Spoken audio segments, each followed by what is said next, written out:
In some sense, whether you like it or not, your life is going to be affected by AI to a great extent. And so looking at it, paying attention, and then generating the energy to solve the problems that will come up, that's going to be the main thing. You may not take interest in politics, but politics will take interest in you. So the same applies to AI many times over. So we believe as an industry that in the next 1 year, the vast majority of programmers will be replaced by AI programmers. In the next year or two, this foundation is being locked in, and we're not going to stop it. It gets much more interesting after that. Because remember, the computers are now doing self-improvement. They're learning how to plan, and they don't have to listen to us anymore. We call that superintelligence, or ASI, artificial superintelligence. Hello mga kapatid. Ngayon ay ating pag-uusapan ang mangyayari sa ating future sa kabila ng mga nangyayaring gulo ngayon sa Pilipinas, gaya na lang ng flood control project.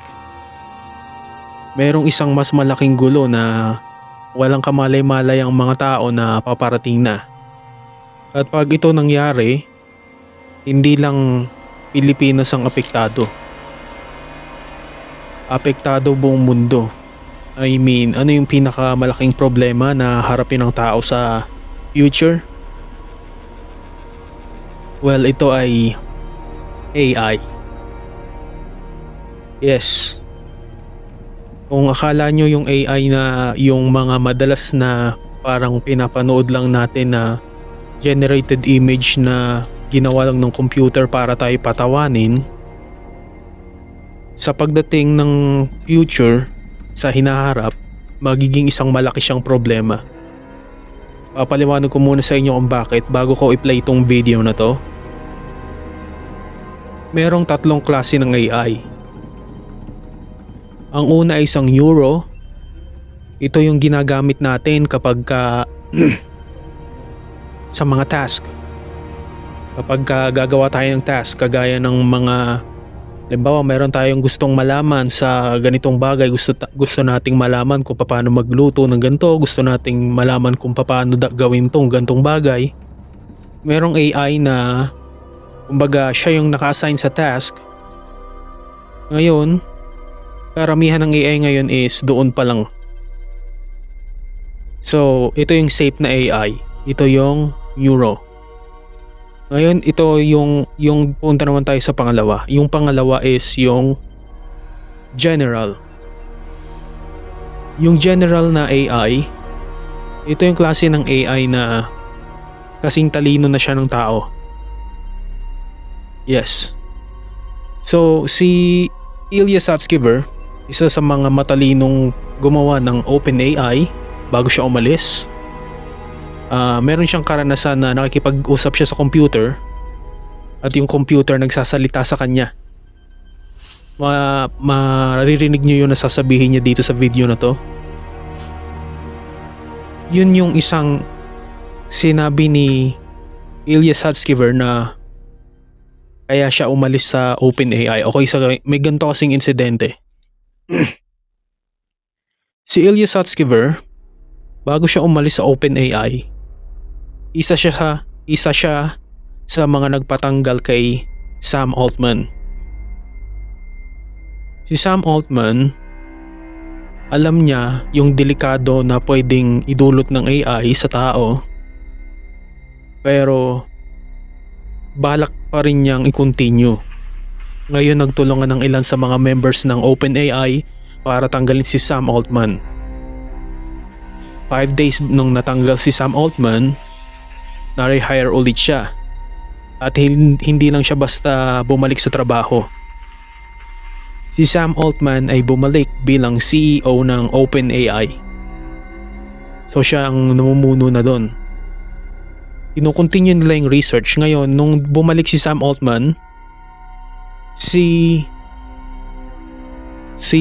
Ilya Sutskever umalis.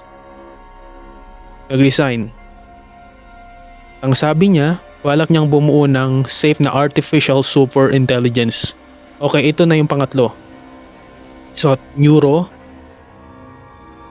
general, at super. Yung super ang kinakatakutan nila. Yung super ang mas matalino pa sa tao. So, darating ang panahon na ang sabi nila ng mga experts, hindi nakakailanganin ng pag-iisip ng tao. Ang lahat ay ang gagawa na lang ay AI. AI na ang lahat ng gagawa ng trabaho.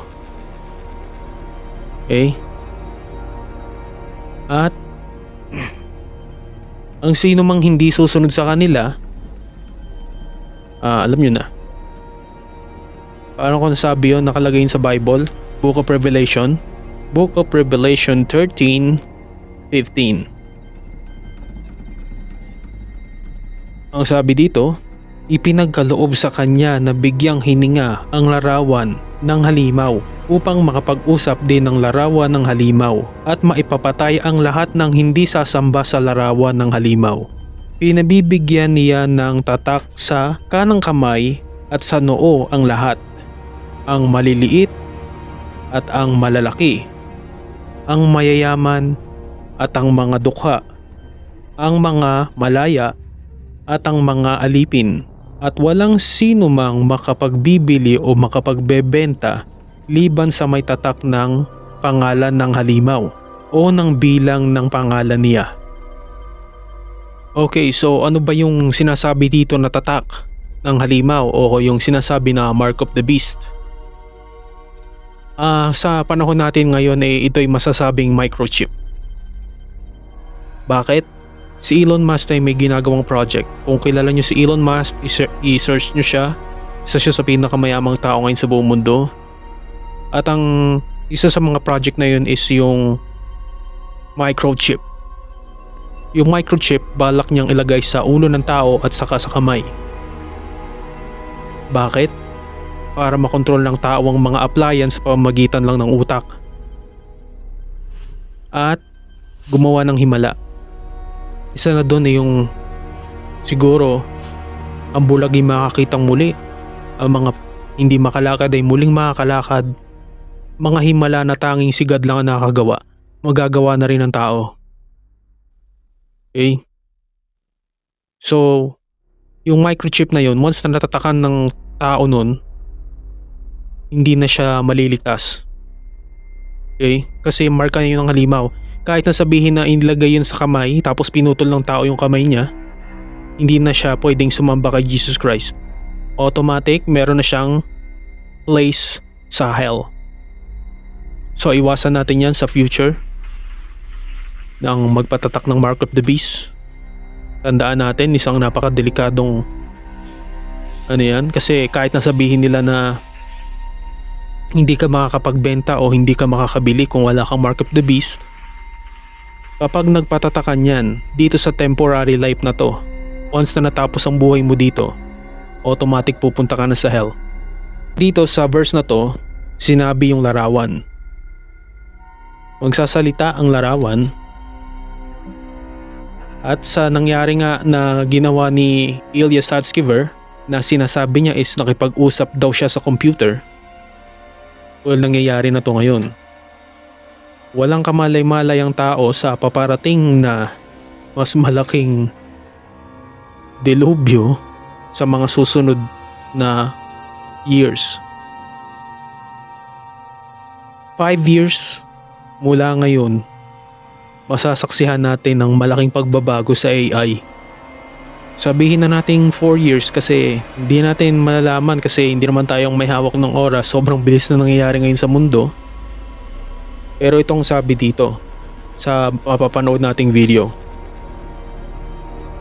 So dito sa video na to mapapanood natin si Ilya Sutskever kung saan sasabihin niya yung mga panganib na mga mangyayari sa future at hindi ito kayang pigilan ng tao. Ganon din ang sasabihin dito ni Eric Schmidt.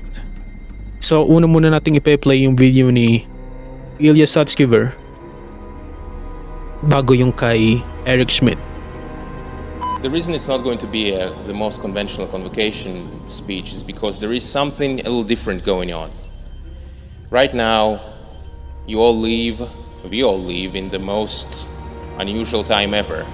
And this is something that people might say often, but I think it's actually true this time. And the reason it's true this time is because of AI, right? Obviously. I mean, from what I hear, the AI of today has already changed what it means to be a student by a pretty considerable degree. That's what I sense, and I think it's true. But of course, the impact of AI goes beyond that. What happens to the kind of work we do? Well, it's starting to change a little bit in some unknown and unpredictable ways. And some work may feel it sooner, some work might feel it later. With today's AI, you can go on Twitter and you can look at what AI can do and what people say. And you might feel a little bit of that. You wonder, hey, which skills are useful, which ones will be less useful. So you got these questions going on. And so you can say that the current level of challenge is how will it affect work and our careers. But the real challenge with AI is that it's really unprecedented and really extreme, and it's going to be very different in the future compared to the way it is today. Like, we've all seen AI, we've all spoken to a computer, and a computer has spoken back to us, which is a new thing. Computers would not do this in the past, but now they do. So you speak to a computer, then it understands you and it speaks back to you, and it also does it in voice, and it writes some code. It's pretty crazy. But there are so many things it cannot do as well, and it's so deficient. So you can say it still needs to catch up on a lot of things. But it's evocative. It's good enough that you can ask yourself, you could imagine, okay, fine. In some number of years, some people say it's in 3, some people say it's in 5, 10, numbers are being thrown around. It's a bit hard to predict the future. But slowly but surely, or maybe not so slowly, AI will keep getting better.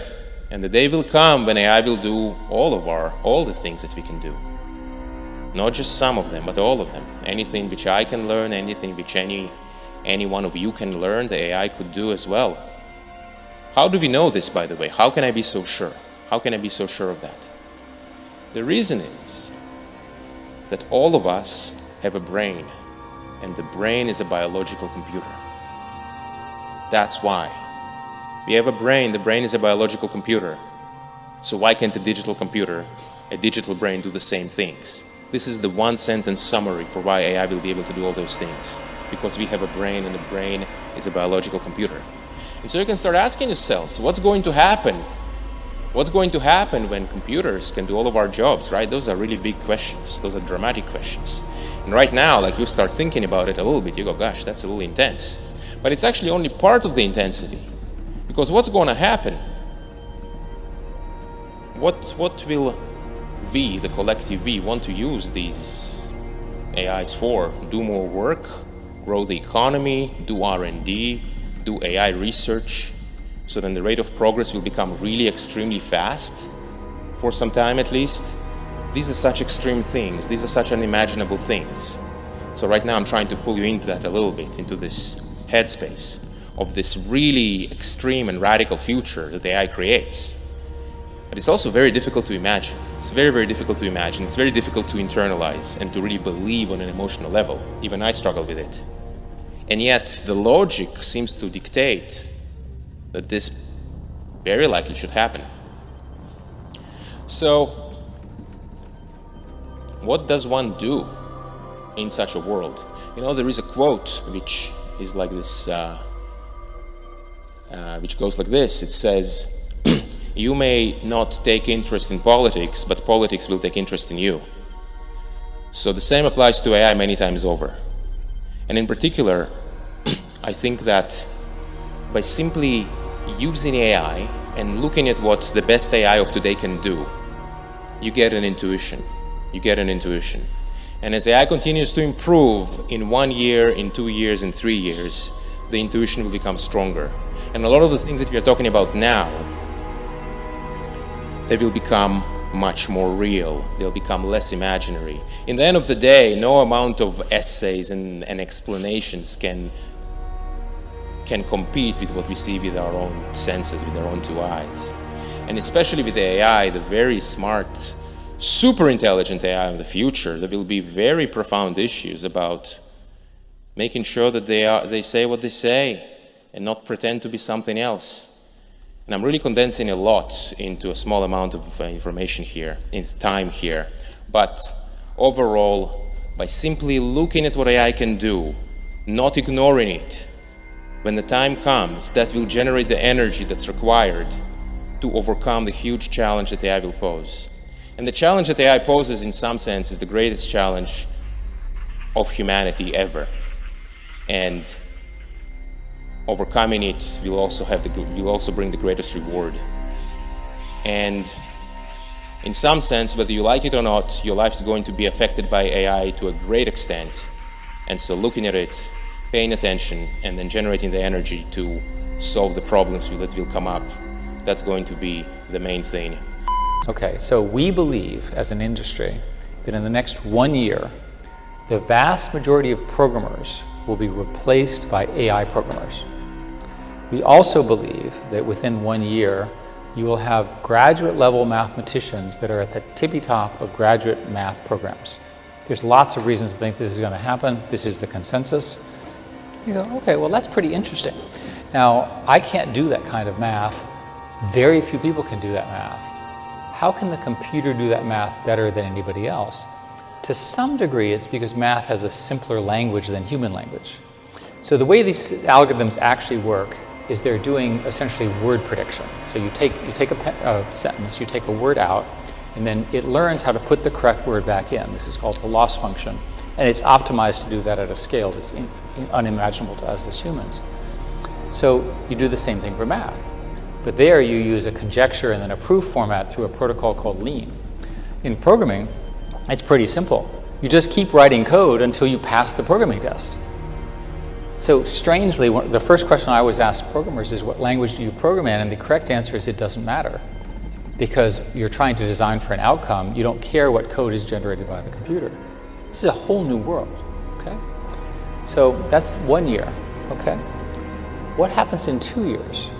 Well, I've just told you about reasoning, and I've told you about programming, and I've told you about math. Programming plus math are the basis of sort of our whole digital world.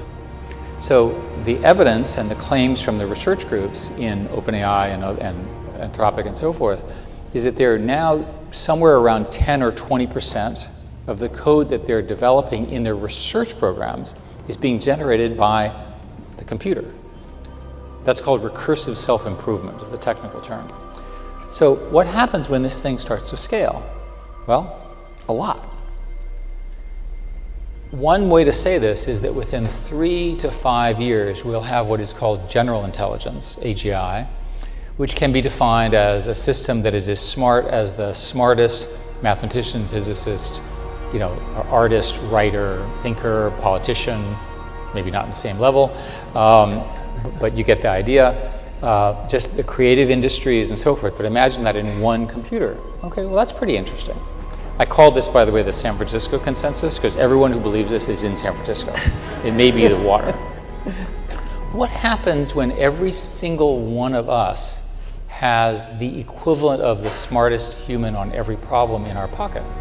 So it means you have the best architect when you have an architecture problem. Another thing that's going on is the development of agentic solutions. And agents are referred to systems that have input and output in memory, and they learn. An example here is that I want to buy another house. I happen to like Virginia. I grew up in Virginia. I say, find me a house in the greater McLean area. Look at that's one agent. Look at all the rules, figure out how big a house I can build. That's another agent. Do the transaction to buy the land. That's another agent. Design the house with a human architect, right? But sort of ignore them for most of the thing, but they have to sign it off. And then I approve it, and then find the contractor, right? Hire the contractor, pay the bills, and then at the end, sue the contractor for lack of performance. Okay? Now, I just gave you the stupidest possible explanation. I just described every business process, every government process, and every sort of academic process in our nation. So it isn't just the programmers that are going to be out of work. We're all going to be out of work. No, that's not a consequence. I'll come to that. But the reason I want to make the point here is that in the next year or two, this foundation is being locked in, and we're not going to stop it. It gets much more interesting after that. Because remember, the computers are now doing self-improvement. They're learning how to plan, and they don't have to listen to us anymore. We call that superintelligence, or ASI, artificial superintelligence. And this is the theory that there will be computers that are smarter than the sum of humans. The San Francisco consensus is this occurs within 6 years, just based on scaling. Now, in order to pull this off, you have to have an enormous amount of power. I was here yesterday testifying about this, and we need, I can talk at some length about how many gigawatts and how many nuclear power plants and all that kind of stuff we can talk about separately. This path is not understood in our society. There's no language for what happens with the arrival of this. I wrote a book on this with Henry Kissinger called Genesis, which I recommend, obviously, because I wrote Available. it. Available in your usual places. But the important point is, this is happening faster than our society, our democracy, our laws will address. And there's lots of implications. That's why it's underhyped. People do not understand what happens when you have intelligence at this level, which is largely free. That's the point. How do we get ready for it? Well, we start by talking about it. And by the way, on the jobs thing, everyone assumes that automation will eliminate jobs. If you look at the history of automation ever since the looms in 300 years ago, the jobs are changed, but more jobs are created than destroyed. In this case, you'd have to convince me that this time is different. If you look in Asia, where they, for whatever reason, are choosing not to have children, the Asian reproduction rate is in the order of 1.0 or lower. So they're rapidly disappearing. So the Asian countries are very, very quickly automating. The tools that I'm describing will allow the few humans that will be working very hard in 30 or 40 years if these trends continue. The rest of us will be dependent on those hardworking humans. It'll make their productivity much greater. Okay, so yun nga. Dito pa ang isa sa mga nakakatakot na sinabi ni Ilya. Okay, so para sa mga Pilipino, sa mga hindi nakakaintindi ng English, ang sinabi niya dito, once na nilabas na daw yung general, kasing talino ng tao, magagawa na daw sila ng bunker. Ano ba yung bunker? Yun yung pinupuntahan ng mga tao pagka may paparating na malaking dilubyo. So, ito na talaga yung sign na tayo yung mga nasa end days na. Siguro yung ibang mga tao pagpapanoorin nila tong video na to, nako, ito na naman yung mga end days, mga non-believer ba? Pero at least sinabi na namin sa inyo kung ano yung mangyayari. Nasa sa inyo na yun. Kung hindi kayo magbabalik loob kay Jesus Christ, kasi hindi naman mahalaga kung sobrang dami mong nagawang kasalanan. Ang mahalaga is kailangan mong magsisi. Kasi ikaw naman ay tao lang, nagkakasala ka. Kailangan mong magsisi sa kasalanan mo at magbalik loob kay Jesus Christ.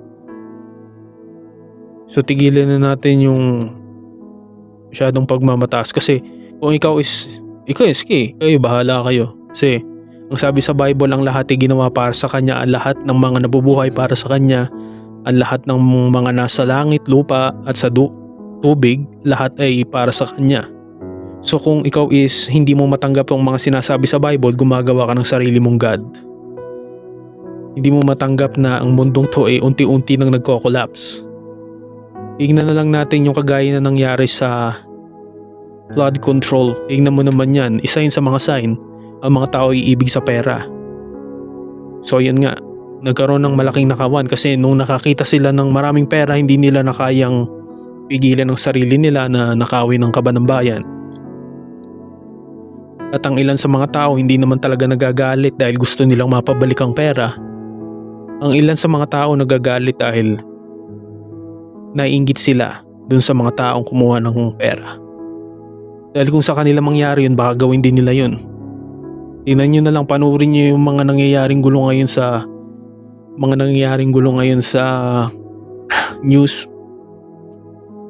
Yung mga taong sinasabi nila na bakit sila ninakawan, tapos magawa sila ng gulo. May problema tayong ganyan ngayon dito sa bansa natin, pero ito sinasabi ng mga Kristiyano sa inyo, may mas malaking problema ang darating sa atin. At tanging si Jesus Christ lang ang makakatulong.